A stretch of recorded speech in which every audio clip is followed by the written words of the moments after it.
दोस्तों, एक बार की बात है। गोदावरी नदी के तट पर सेमल का एक विशाल वृक्ष था। उस वृक्ष पर कई पक्षी निवास करते थे।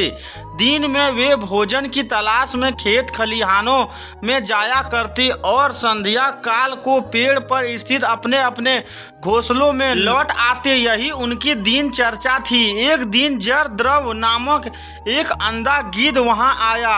वह वृद्धि हो चला था। पक्षियों ने दयावश उसे वृक्ष के कोठर में आश्रय दे दिया।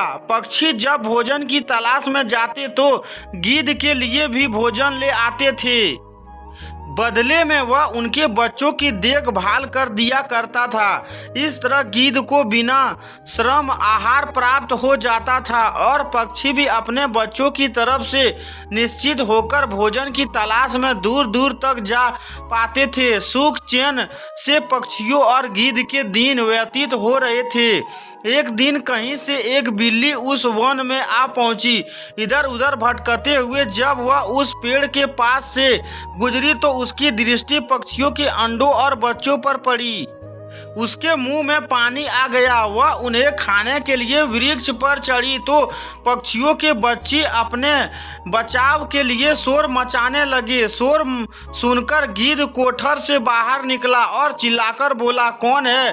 बिल्ली डर गई और वृक्ष से नीचे उतर आई और गिद्ध को प्रणाम कर बोले, महाशय, मैं बिल्ली हूँ, यही नदी किनारे रहती हूँ। पक्षियों से मैंने आपकी बहुत प्रशंसा सुनी है, इसलिए दर्शन हेतु चली आई। कृपया मेरा प्रणाम स्वीकार करें। गिद्ध ने उसे वहां से चले जाने को कहा। वह जानता था कि बिल्ली पक्षियों के बच्चों के लिए खतरा है। बिल्ली समझ गई कि भले ही गिद्ध अंधा और बूढ़ा क्यों न हो, उसके रहते पक्षियों के अंडों और बच्चों पर हाथ साफ करना असंभव है।